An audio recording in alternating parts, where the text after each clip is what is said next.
बिस्मिल्लाहिर्रहमानिर्रहीम। अल्हम्दुलिल्लाह नहमदुहु व नस्तईनुहु व नस्तगफिरुहु व नु'मिनु बिही व नतवक्कलु अलैहि व नऊज़ु बिल्लाहि मिन शुरूरि अनफुसिना व मिन सय्यिआति अमालिना।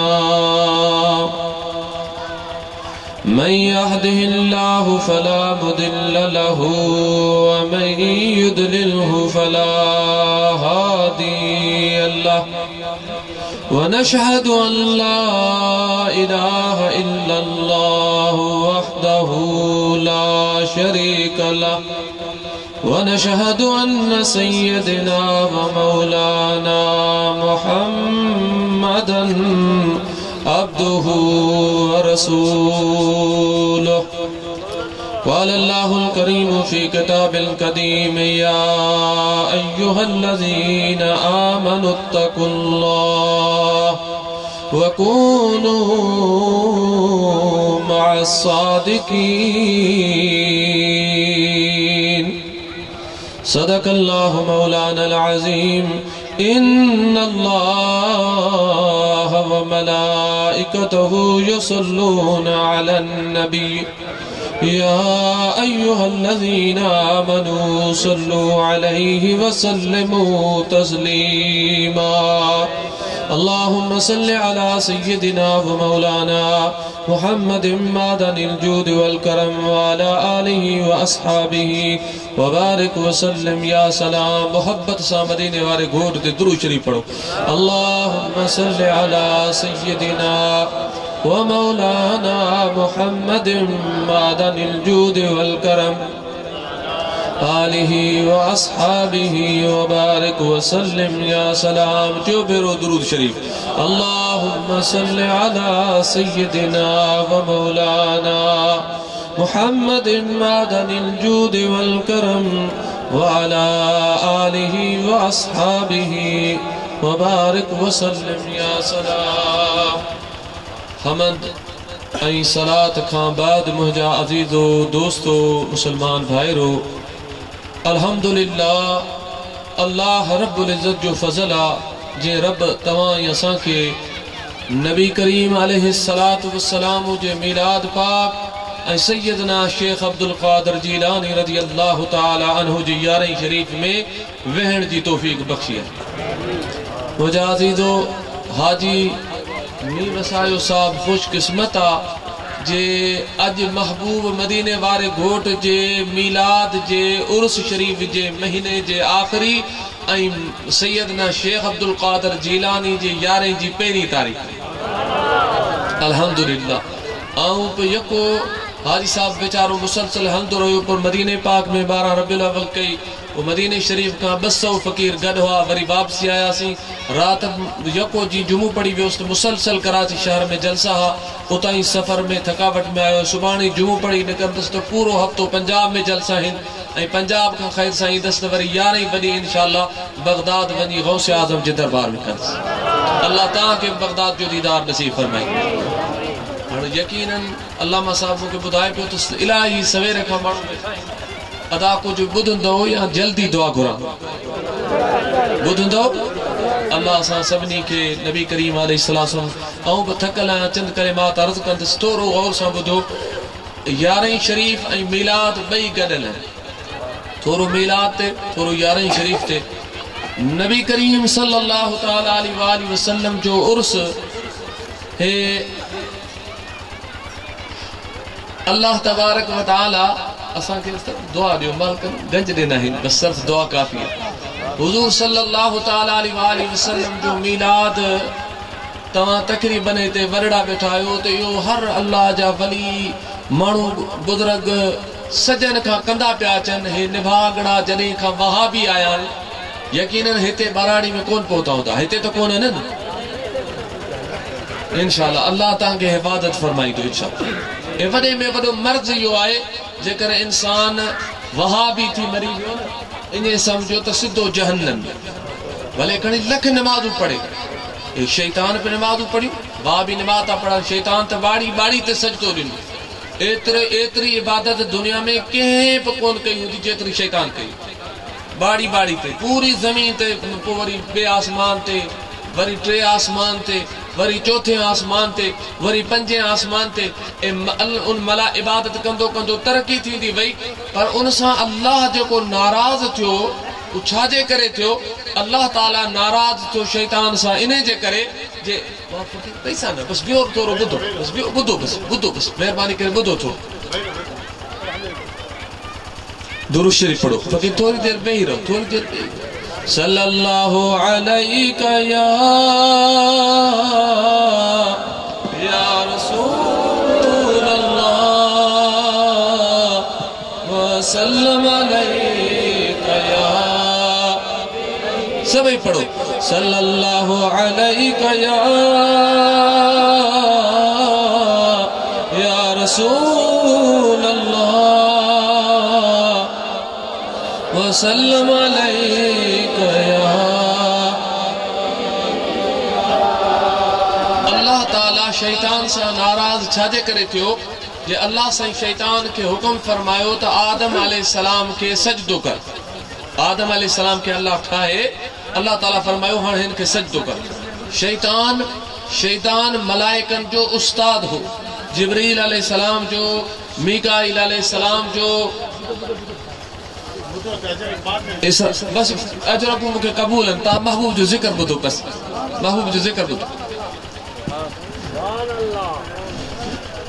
अल्लाह ताला फरमाए शैतान के अल्लाह ताला फरमायो तो आदम अलैहिस्सलाम के सजदो कर अल्लाह ताला फरमाए सजदो कर वइज़ कुल्ना लिल मलाइकति इसजुदू ले आदम फसजदू इल्ला इब्लीस अल्लाह ताला हुक्म फरमायो सभनी मलाइकन आदम अलैहिस्सलाम के सजदो कयो मलाइक नूरी जिब्रील अलैहिस्सलाम पहरी सजदो कयो मीकाईल अलैहिस्सलाम बियो सजदो कयो इसराफील अलैहिस्सलाम सजदो कयो इज़राइल अलैहिस्सलाम सजदो कयो सभनी अल्लाह ताला जे मलाइकन आदम अलैहिस्सलाम के सजदो कयो मगर इब्लीस शैतान अकड़जी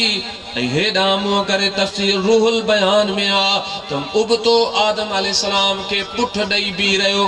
अल्लाह ताला छा कयो जे शैतान जो चेहरो बिगाड़े अल्लाह ताला भोलड़े जेड़ी सूरत शैतान जी बनाई छे तफसीर रूहुल बयान में भोलड़े जेड़ी सूरत शैतान जी बन की वई तवा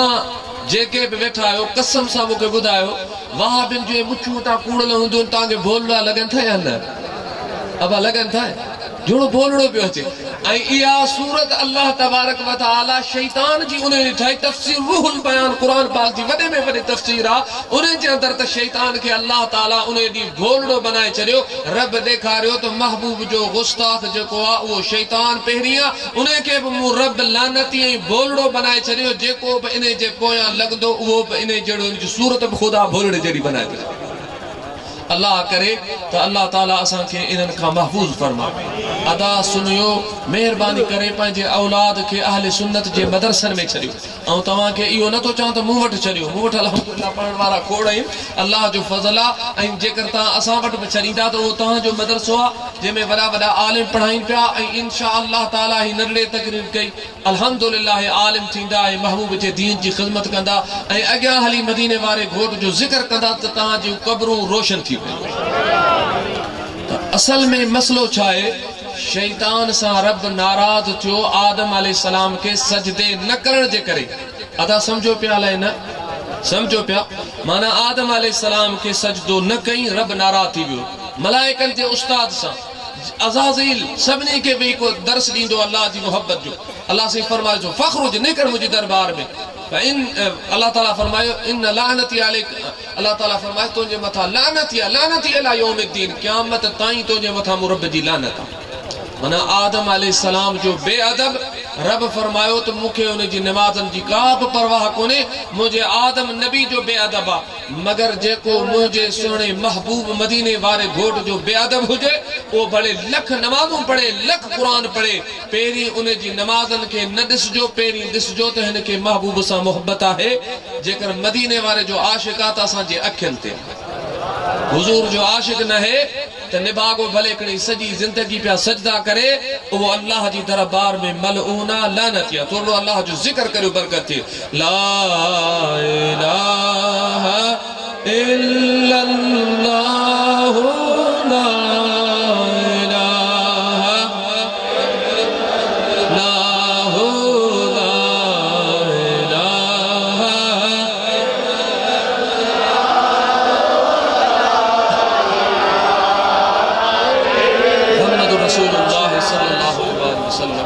मखदूम मोहम्मद हाशिम ठटवी जो नालो बुधो आ बाता मखदूम साहब रहमतुल्लाह अलैह। मखदूम साहब मदीने पाक में पढ़ाईंदा हा, अरबन के पढ़ाईंदा हा। अल्लाह ताला दिसो असां जे सिंध जे बुजुर्गन जो शान दिसो जे नबी करीम अलैहिस्सलातु वस्सलाम जे मस्जिद में वेही पढ़ाईंदा। नबी करीम अलैहिस्सलातु वस्सलाम सलाम जो जवाब दिनो मखदूम साहब के, सलाम जो जवाब दिनन। मखदूम साहब का माण्हुनि पुछो साईं भला नबी साईं जो मिलाद करण जायज़ आ? तो मखदूम मोहम्मद हाशिम ठटवी फरमायो त काफ़ी बुजुर्गन अल्लाह जा वली वरी पाण के लिकाईंदा आहिनि, पाण फरमाऊं तो काफ़ी बुजुर्गन नबी करीम अलैहिस्सलातु वस्सलाम के ख्वाब में ॾिठो।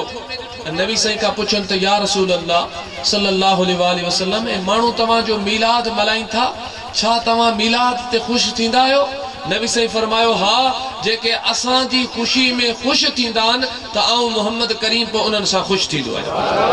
माना अॼु हिन वसाए फ़कीर सां मदीने वारो ख़ुशि थी हुजूर जो मिलाद ऐं नबी साईं जी यारी थी।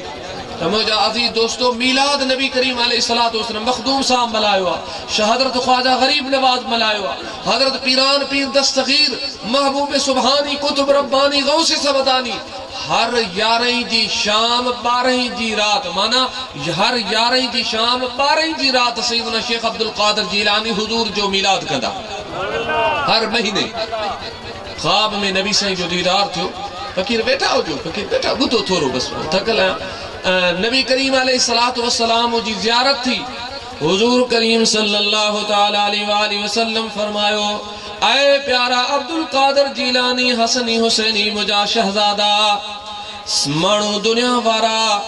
साल में हिकड़े दफा बार रबियुल अव्वल जे महीने में उर्सन वारे महीने में मुझो मिलाद कंदा हिन। तव्हां हर महीने मुझो मिलाद मल्हाईंदा आहियो। मां मोहम्मद करीम अलैहिस्सलाम तोसां एतिरो राज़ी आहियां, हाणे तोखे दुआ तो ॾियां, ऐ मुंहिंजा अब्दुल कादिर जिलानी बजड़ा क़यामत ताईं मुंहिंजी उम्मत वरी तुंहिंजी यारई मल्हाईंदी रहंदी। अंदाज़ो लगायो त ॿिया वली आहिनि, इमाम रब्बानी साईं रज़ी अल्लाह ताला अन्हु, ख्वाजा गरीब नवाज, गौस बाबल हक मुल्तानी, ॿिया बि तमाम दुनिया में वॾा वॾा अल्लाह जा वली गुज़रिया आहिनि। हज़रत शेख अब्दुल कादिर जिलानी जो मुर्शिद जुनैद बगदादी, सिर्री सख्ती, मारूफ कुरखी, हबीब अजमी, दाऊद ताई, वॾा वॾा साईं जा मुर्शिदन, उन्हनि जी यारहीं छो नथा मल्हाइनि? माना त नबी साईं जे मिलाद जो सदको गौसे आज़म खे अता थियो आहे। जॾहिं गौसे आज़म दस्तगीर मिलाद मल्हायो आहे, जेकर मिलाद ग़लत हुजे हा त नबी साईं गौस पाक खे मने कना त न कर। साबित थियो त मिलाद करण सां अल्लाह बि राज़ी तो थिए त अल्लाह जो हबीब बि राज़ी तो थिए। मके पाक जो किताब आहे निअमतुल कुबरा, अल्लामा इब्न हजर मकी था फरमाइनि, जे ॻोठ में ॾिसजो त केॾियूं बरकतूं थी थियनि। बुज़ुर्गनि लिखियो आहे त जिथे मिलाद थींदो आहे उहो जे मिलाद करण वारो कॾहिं बि खुटंदो कोन, हर साल वधंदो वेंदो। अल्लाह उनखे वधंदाई, वरी मदीने जा दीदार नसीब कंदुसि, वरी बगदाद जा दीदार नसीब कंदुसि। तॾहिं त आऊं हर तारीख़ मिलाद कंदो आहियां, हर जुमे ते वरी मिलाद कर त सिधो मदीने शरीफ़। नबी करीम सल्लल्लाहु तआला अलैहि वसल्लम जो मिलाद थींदो आहे, अल्लाह ताला मलाइक मोकिलींदो आहे, ऐ मलाइको वञो हिन ॻोठ में मुंहिंजे आमबाने मुंहिंजे हबीब करीम अलैहिस्सलातु वस्सलाम जो मिलाद पाक मल्हायो आहे। हाणे वञी इन गलियुनि में, ॻोठ में, मजलिस में महबूब जे मिलाद, महबूब जे ज़िक्र ॿुधण वारनि जे मथां वञी रहमतूं वसायो। मलाइक अची उन ॻोठ में गलियुनि में रहमतूं वसाइनि था। जंहिं ॻोठ में अल्लाह जी रहमत वसंदी हूंदी आहे त उहो ॻोठ ई आबाद थी वेंदो आहे। अदा जागो पिया लाइ सुता पिया आहियो, ॿुधंदव मुंहिंजा साईं, ॿुधंदव या बुख लॻी आहे? मूं पंहिंजा नाश्तो बि कोन कयो आहे। दुरूद शरीफ़ पढ़ो। सल्लल्लाहु अलैका या रसूल अल्लाह व सल्लम अलैका या नबी करीम अलैहिस्सलातु वस्सलाम जो दुरूद जेको अॼु तव्हांखे पढ़ायां पियो, इन दुरूद जी तव्हांखे अहमियत ॿुधायां। दुरूद छा आहे? हदीस पाक में अल खसाइस अल कुबरा में इमाम सुयूती हदीस पाक नकल कया। सैयदना अब्दुल्ला इब्न अब्बास रावी आहिनि, नबी साईं जे चाचे जा फर्जंद, पाण था फरमाइनि जॾहिं क़यामत जो मैदान थींदो, मैदान महशर में, अल्लाहु अकबर, खुदा जो कसम आहे, नबी साईं महशर जे मैदान में ईअं त पंहिंजे उम्मतनि लाइ बेचैन हूंदा। जी इमाम नबहानी लिखियो आहे त के मां जो पुट विञाइजी वञे, के मां जो पे अञा घटि मां जो पुटु विञाइजी वञे, पोइ तव्हां मां जी कैफ़ियत ॾिसो त कहिड़ी हूंदी आहे। त बुज़ुर्ग लिखियो आहे त जी मां जो को अकेलो पुटु ग़ाइब थी वञे, पोइ मां कीअं बेचैन हूंदी आहे। नबी करीम सल्लल्लाहु अलैहि वसल्लम महशर मैदान में ईअं पंहिंजे उम्मत जे लाइ बेचैन हूंदा। मौला है मुंहिंजा उम्मती जन्नत में वञनि, मौला मुंहिंजा उम्मती जन्नत में वञनि, मौला मुंहिंजा उम्मती जन्नत में वञनि। त जे मिठड़ो महबूब असां सां एॾो प्यार थो करे त असां बि महबूब सां प्यार करियूं न। बेटा ई घोट तो फरमाए, माता फरमाइने माण्हू घुरन माल पर आऊं सब दी घुरा सुपरी, दुनिया ते दोस्त ता फिदा कया फिलहाल, कहिड़ो नाम निहाल मूंखे महबूबन जे। माण्हू घुरन माल, असां त चऊं पैसा हुजनि माल हुजनि, पर बेटा इसको फरमा आऊं सब दी घुरा सुकरी, आऊं हर वक्त हर दिहाड़े मदीने वाले घोट जो जिक्र वेठो करे। बेटा इसे फरमाता या रहजे पिरन वठ, या कजे पिरन जी पचार, इनी बिनी कना धार, शल कादर के न करे। बेटा गोटा फरमानिया त मदीने में रहजे, जे मदीने में रहण नसीब न आहे त हिते वेठो महबूब जूं पचारूं कर, महबूब जा दुरूद पढ़, महबूब जूं नातूं पढ़, महबूब जा मौलूद पढ़, महबूब जूं हदीसूं ॿुध। या रहजे पिरन वठ, या कजे पिरन जी पचार, इनी बिनी कना धार, शल कादर कंहिंखे न करे। बेटा साईं दुआ था फरमाइनि मौला ऐं अल्लाह इन खां कंहिंखे जुदा न कज, अल्लाह असां के भी नबी साईं जे जिक्र खां जुदा न करे। आमीन चो आमीन।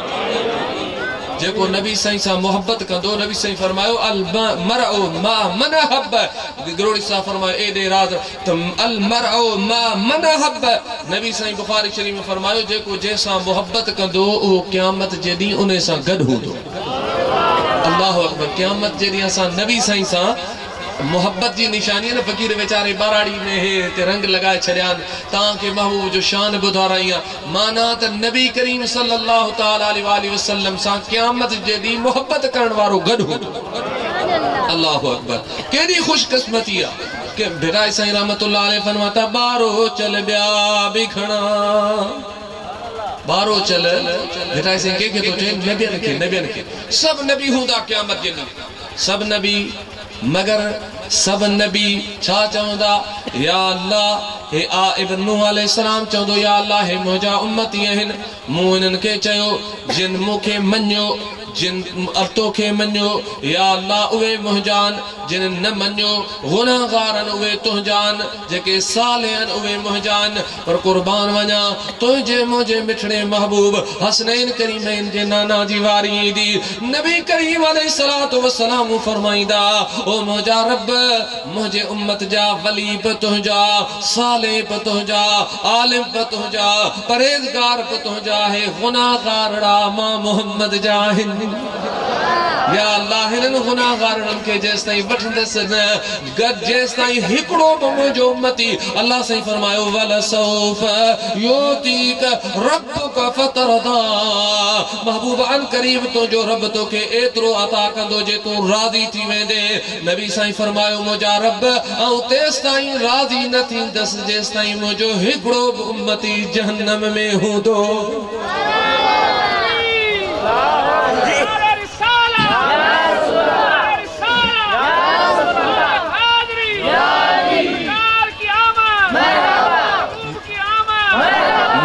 गौसिया गौसे आजम दस्तगी महबूब सुभानी जो मुझा अजीज दोस्तों नबी करीम अलैहिस्सलातु वस्सलाम जो सहाबी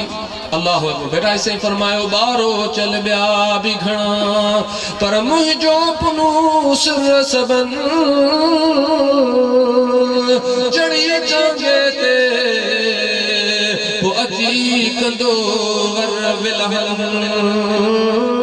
मथा माजूरन शल होत तरीद बहथरा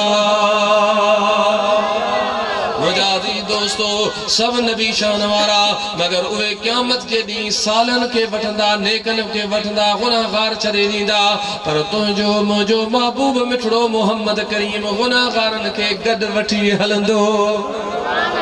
मुजादी दो एडो लजपाल महबूबा एडो करीम नबिया असां उन महबूब से एतरी मोहब्बत रखूं मुझा अजीज हदीस पाक में अचे तो क़यामत जो दिहाड़ो थींदो अल्लाह ताला सैयदना आदम अलैहिस्सलाम के मथे हिकड़ी कुर्सी अता फरमाईंदो ऐ प्यारा आदम अलैहिस्सलाम इन कुर्सी ते वेही पंहिंजे औलाद मां जेके जन्नत में वञन उनके ॾिस जेके जहन्नम ला वञन उन्हनि खे ॾिस सैयदना आदम अलैहिस्सलाम कुर्सी ते वेही करे पंहिंजे औलाद खे ॾिसंदो त मलाइक हिकड़े शख्स खे जहन्नम ला गिलींदा पिया वेंदा ओ उम्मती छा चवंदो या रसूल अल्लाह मदद फरमा ओ मुंहिंजा मिठड़ा महबूब अॼु क़यामत जे ॾींहुं अम्मा बि कोन थी सुञाणे अबो बि कोन थो सुञाणे औलाद यार दोस्त सब छड़े व्या मदीने वारा घोट तुझो उम्मती आहियां मुंहिंजी मदद फरमा तॾहिं त असां चवंदा आहियूं झोली मुंहिंजी आहे ख़ाली झोली भरिया नहे ताक़त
सलाम जो जिक्र में मज़ो अचे पियो बा ए पीर साईं हाजी ज़ैनुल आबिदीन रहमतुल्लाह ताला अलैहि वडा अल्लाह जा वली गुज़रहिन पाण ता फरमाइन मोहब्बत रे मिहार जे गुनाह मिड़ई गर्ज मुखे मोहब्बत मिहार जो मन में वडो मर्ज फर्जन मथाऊं फर्ज ज़ैनुल ज़िक्र यार जो अल्लाह जा वली ता फरमाइन ए महबूब जो जिक्र महबूब जी मोहब्बत यो अल्लाह जे फर्जन का वडे में वडो फर्ज आशिकन जे अल्लाह असा के आशिक बनाए नबी साईं जी मोहब्बत खणी कब्र में वणो मलाइका ईंदा न कब्र में सब का पेरी नबी साईं जो पुछंदा सब का पेरी कब्र में बेटा साईं तो फरमाए वडा वणकार जहां जिथे नाग सुजन था नीला उते अब्दुल लतीफ जे कया है जिते कुर्बन कबीला उते रहबर रसज रुन में उन्हें कबर में बेटा इसे फरमाइन कर हलकारी रात सिगो पवदई सुन में चुरदे फुरदे की नकी नकालम दे लात जेके पंछिया थई वात से ओगारी दे अगिया ओ मुझा सजन मुसलमान भा कबर में मिट छड़े वेदा यार छड़े वेदा दोस्त छड़े वेदा जमीनू घर माल ते रहजी वेंदियूं पर उते कम ईंदो त आमना जो लाल मोहम्मद करीम ईंदो महबूब ईंदा कबर में छड़े हदीस पाक बुखारी जी जरे कबर में छड़े रवाना थींदा माइट नबी साईं फरमायो कराने वाले ओ अञा जुती जो को आवाज न पेरन जो तुझे ठक ठक ओ अंदर मैयत बुधे तो नबी साईं जी हदीस तेसे मलाइके दा उठारे प्यारी मा कुंत तकूलु फी हाज़ल रुजुल महबूब बैठा हुदा मदीने वाला साईं जे नबी करीम सल्लल्लाहु अलैहि वसल्लम जे बारे पुछदा हिन मर्द जे बारे में तो जो ख्याल चाहे जेकर हुंदो वहाबी त की सुणाण दो महबूब के अबा सुणाण दो सजी जिंदगी निभा को सड़ियो हुंदो हुजूर का की सरकार के सुणाण दो नबी करीम सल्लल्लाहु तआला अलैहि वसल्लम फरमायो सब का पहरी मुझो पुछदा बुखारी शरीफ जी हदीस सब का पहरी बेन किताबन में अचे तो अल्लाह मरब्बो का ममादीनो को मगर बुखारी शरीफ में ने बुखारी शरीफ में तो सब का पहरी मदीने वाले घोट से बैठा हुदा सामे महबूब बैठा हुदा मलाइक पुछदा हिन मर्द के बारे में तो जो ख्याल चाहे हिन आका के बारे में जेकर आशिक होंदो न रात दी दुरूद पढ़न वारो मिलाद पढ़न वारो नातू पढ़न वारो महबूब जे शान गायण वारो महबूब जी मोहब्बत में रोण वारो मलाइकन के चंदो मलाइको तो ही तो मुझो महबूबा जेला हाजी साहब जे जलसे में बैठे बुख काटे महबूब जो जिक्र बुधो सी इंशाअल्लाह कब्र में सरकार के सुनाणदास सुनातई गैब खां आवाज ईंदो मलाइको हिन जी कब्र में जन्नत जी दरी खोले चलियो ही सच तो चए हिन मुझे यार के सुनातो आ मुझे महबूब के सुनातो हिन जी कब्र जन्नत जो बाग बनाए छे हदीस में तां के बुधाम आखिरी गाल को गौस पाक दी हिकड़ी करामत जरूर बुधाया तो नबी करीम सल्लल्लाहु तआला अलैहि आदम अलैहि सलाम मथे बैठा होदा उम्मती के मलाइके गिरीदा वेदा जहन्नम ला हो वरी दाऊ को करे विचारो आदत होदी महबूब के पुकारन जी असा बडन के तमा दिठो दुर मुश्किल पोदी रस या रसूल अल्लाह अब चौदो आयो या ना रस या रसूल अल्लाह या आदत विधि छड़ियो इंशाअल्लाह या क़यामत के दी कमी दी हदीस पाक नबी करीम अलैहि सलातो व सलाम आदम अलैहिस्सलातु वस्सलाम चंदो या रसूल अल्लाह या अहमदा आदम अलैहिस्सलाम कुर्सी ते वे सद कंदो नबी साईं के हुजूर अलैहिस्सलातु वस्सलाम लब्बैक या अबुल बशर महादर या ओ पूरी कायनात जा अब्बा प्यारा आदम अलैहिस्सलाम हजरत आदम अलैहिस्सलाम इंदो नबी साईं फरमाइंदा आए आदम अलैहिस्सलाम तो मुके सद कया आदम अलैहिस्सलाम फरमाइंदो या रसूल अल्लाह आए मुजा मिठड़ा महबूब ही उम्मती तुझो आ इने के मलाइक जहन्नम ला वठो पिया वञन सदड़ा तोखे कदो वञे तरे मु तोखे सद कया हिन नबी साईं फरमाइंदा अदा समझो पिया लेना समझो पिया नबी साईं फरमाइंदा ओ आदम अलैहिस्सलाम ओ मलाइको यो मुझो उम्मती आ मुझे हवाले करियो मलाइक अर्ज कंदा या रसूल अल्लाह असा भी तुझा उम्मती आयूं छा जला नबी साईं रुगो असा जो नबी कोने मलाइकन जो जिन्नन जो जमीन जो आसमान जो वमा अरसलनाका इल्ला रहमतल लिल आलमीन महबूब पूरी कायनात जा नबी हैं मलाइक अर्ज कंदा या रसूल अल्लाह अल्लाह जो हुक्म गुनाह सवाब तोरियो वमन यअमल मिस्काल ज़र्रतिन खैरन यरा वमन यअमल मिस्काल ज़र्रतिन शर्रन यरा अल्लाह ताला जी जात बाबरकात फरमातो जर्रे बराबर तमा नेकी कंदो और रब आप जाया कोन कंदस इने के तमा दिसंदो जर्रे बराबर गुनाह कंदो ओ तमा दिसंदो या महबूबा साहिन जा गुनाह तोरिया सवाब तोरिया गुनाह ज्यादा थी व्या नेकियूं थोरियूं आहिनि गुनाहन जो पासो गरो थी वियो ऐं वो सवाबन जो पासो हल्को थी वियो हाणे अल्लाह जो हुक्म आहे जहन्नम ला वठी पिया वञो नबी साईं फरमाईंदा पो मलाइक अर्ज कंदा या रसूल अल्लाह तू पंहिंजे रब सां राब्तो कर नबी साईं पंहिंजे अल्लाह ताला जे अर्श जी तरफ रब करीम की तरफ निहारींदा मौला ही मुंहिंजो उम्मती आहे हे मलाइक जहन्नम ला वठी पिया वञनि अल्लाह ताला फरमाईंदो मलाइको या मलाइकतु अतीउ मुहम्मदन ऐं मलाइको मुंहिंजे महबूब जी ताबेदारी करियो महबूब जो हुक्म मञो जी मुंहिंजो मिठड़ो हबीब सल्लल्लाहु तआला अलैहि वसल्लम तो चए इने करियो मलाइक वरी महबूब के अर्ज़ कंदा मदीने वारा घोट छा करियूं नबी साईं फरमादा वरी सामी तोराड़े ते वठी हल मलाइक वरी वठी ईंदा अल्लाह अकबर बेटा साईं था फरमाइनि जत सबोई जत माण्हू वरी चवंदा बेटा साईं पुनू ऐं जत बेटा जो पुनू बि मदीने वारो घोट त जत बि मदीने वारो घोट जत सबोई जत पर मुंहिंजो हो त पुनू जित उतनाए जाए जतन जी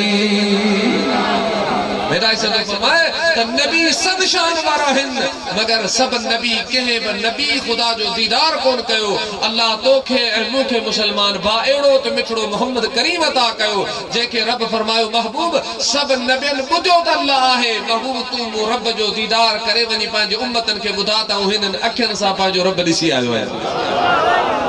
नबी करीम सल्लल्लाहु तआला अलैहि वसल्लम वरी उन उम्मती के वठी ईंदा मलाइक वठी ईंदा सरकार फरमाईंदा हाणे वरी बहन जा गुनाह तोरियो सवाब तोरियो मलाइक तोरींदा त सवाब सागे हलका थी वेंदा गुनाह गरा थी वेंदा सरकार अलैहिस्सलातु वस्सलाम हिकड़ी पंहिंजे पहिरान पंहिंजे कीसे मुबारक मां हिकड़ी पर्ची खणी उन सवाबन वारे पुड़ में विझंदा त गुनाहन वारो पासो मथे कजी वेंदो सवाब गरा थी वेंदा जो उम्मती अर्ज कंदो सुहणा तो जड़ो सहणो त हिन पूरे मैदान महशर में कोन तू तो सभनी सुहणन जो सरदार है कह रही तू महबूब फरमाइदा मुझा उम्मती तो सद पे कया न जो नबी खे त मुझा महबूब मुझी मदद कर वो तुझो सुन मदीने वारो घोट मोहम्मद करीम आया वो तुझो आका आया वो तुझो नबी आया तुझे मदद ते पहुतो वो तुझो सुनो मोहम्मद करीम आया अर्ज कंदो आका ही छाओ जो तमा महबूब फरमाइदा तो फलानी मजलिस में जिंदगी में फलाने जलसे में हिकड़े दफा मुते दुरूद पढ़ियो हो ऐ मुझा उम्मती इयो तुझो हिकड़ो दुरूद मुंह वठ अमानत हो आज तू परेशानी में होए गम में होए मैदान महशर में गमज़दा होए तो मु इयो जो तुझो दुरूद जो तो मुते पढ़ियो हो इयो खणी सवाबन वारे पुड़ में विधो त तुझा सवाब गरा थी जा गुनाह हल्का थी जा ओ मुझा मुसलमान मिठड़ा भा जने हिकड़े दुरूद जे सदके एतरी मेहरबानी थींदी अगर तू 1000 दफा रात दी में महबूब ते दुरूद पढ़दे त केडो करम थी वेंदो अगर हिन मजलिस में तवा हेतरो दुरूद पे पढ़ो तो इंशाअल्लाह इने दुरूदन जो कदर तवा के पौंदो क़यामत वारे तरे देखड़े गुलाम नबी महसर चयो आज तारम बेड़ो तरियो मुझा मिठा तुझे करे आज तारम बेड़ो तरियो गम दर्द वारो वरो मुझा मिठा इंशाअल्लाह हिते बेड़ो तरंदो त क़यामत जदी भी तरंदो नबी साईं जी हदीस आ त जेको 70 दफा मोते रात दी में दुरूद पढ़दो त जने जन्नत में वो दाखिल थींदो तो मुझो कुल्लो मुबारक उन जे कुल्ले से गड हो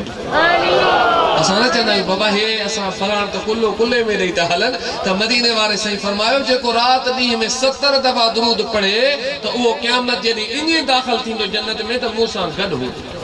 अल्लाह मुझ गड जन्नत में दाखिल थींदो तो मुझा सोना मुसलमान भा दुरूद जी आदत पढ़ो जो दुरूद न त वडो दुरूद पढ़ो सल्लल्लाहु अलैहि वसल्लम सल्लल्लाहु अलैहि वसल्लम सल्लल्लाहु अलैहि वसल्लम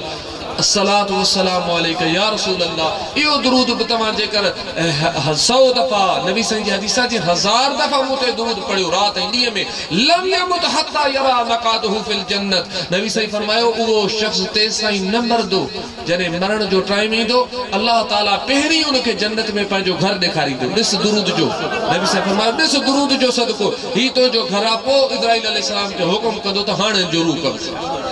तरे त आशिक़ तो चए अज तार मां बेड़ो करियो मुंहिंजा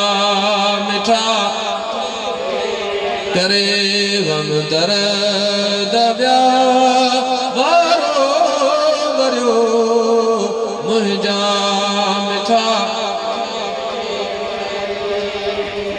अबू जहल अंधो थियो काठ पियो कलमा पढ़े अबू जहल अंधो थियो काठ पियो कलमा पढ़े सो थोड़ बथियो भागन भरियो मुंहिंजा मिठा तुझे करे अज तार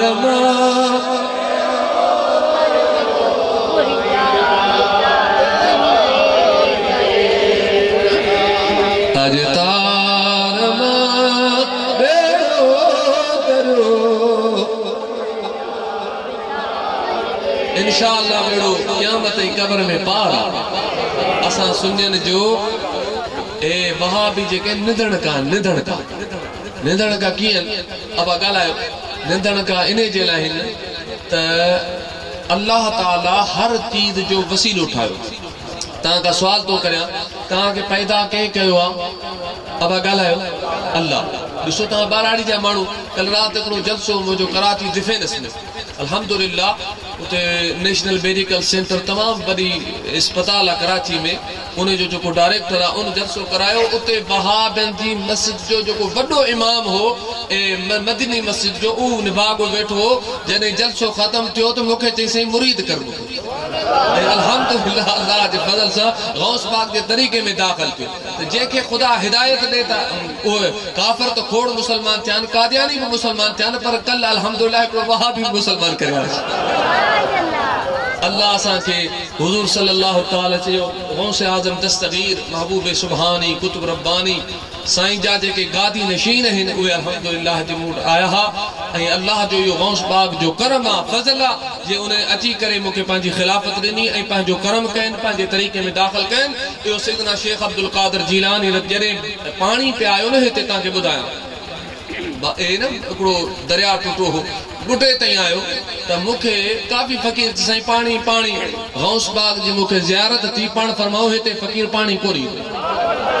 गौस आज़म जी करामत ॾिसो त सॼे तव्हांखे ख़बर त रेडियो पे ॿुधायो टीवीनि पे ॿुधायो त पाणी बठोरे खां सिधो हिन पियो अचे मगर उहो पाणी फिरंदो फिरंदो वञी वहाबिन खे ॿोड़ई हिते गौस बाग लीको कढी छॾी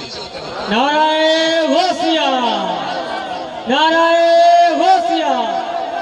ए गौस आज़म दस्तगीर जे दामन में हथ विझो त जॾहिं अल्लाह पैदा कयो आहे ऐं अल्लाह चए बि थो तव्हांखे पैदा करण वारो आऊं आहियां पर अल्लाह तबारक व तआला सिधो तव्हांखे पैदा करे मोकिले छॾियो या माउ पीउ जे वसीलो वरितई अब ॻाल्हायो वसीलो थियो तव्हां में कोई अहिड़ो आहे जेको माउ पीउ जे बग़ैर वेठो हुजे कोन्हे न पैदा अल्लाह कयो आहे पर वसीलो केरु माउ पीउ इहो वसीलो अल्लाह तबारक व तआला असांखे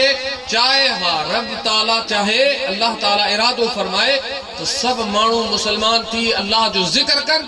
अल्लाह ताला फरमातो युसब्बिहु लिल्लाहि मा फिस समावाति वल अर्द अल्लाह ताला फरमातो है जमीन है आसमान सब रब जी हमद ऐं तस्बीह थी अल्लाह ताला चाहे तो असां सब वेठा अल्लाह अल्लाह करियूं अल्लाह जी तरफ रुजू हुजूं मगर अल्लाह साईं पंहिंजे महबूब के मोकले नबी साईं के मोकले असांखे वसीलो अल्लाह ताला पंहिंजे हबीब के करे मोकलियो तो मुझा महबूब तू वञ ऐं तू वसीलो आहीं हाणे तू वञी हिननि खे दाइयन इलल्लाह रब जे तरफ सद कर नबी करीम सल्लल्लाहु अलैहि वसल्लम वसीलो किया खुदा जो कसम सहाबा किराम नबी करीम अलैहिस्सलातु वस्सलाम के चंदा मुझा महबूब असा उहे अगे सहाबी हुआसी पर बैतुल्लाह शरीफ में काफर नबी साईं का पहिरीं उघाड़ा थी तवाफ कंदा बैतुल्लाह में 360 बुत पिया मगर अल्लाह जी ज़ात पंहिंजे महबूब के मोकले उहे बुतन खपा कर तो गौस आज़म दस्तगीर इंशाअल्लाह मीलाद मल्हाईंदा रहो मीलाद में वॾियूं बरकतूं आहिनि अल्लाह जे वलियनि जो तजुर्बो थियल आहे त मीलाद जिते थींदो आहे उते नबी साईं पाण तशरीफ़ वठी वेंदा गौसे आज़म दस्तगीर जो वाक़ियो ॿुधाए पोइ हिकिड़ो मीलाद ते बि वाक़ियो ॿुधायां। सैयदना शेख अब्दुल क़ादिर जीलानी रज़ी अल्लाह ताला अन्हु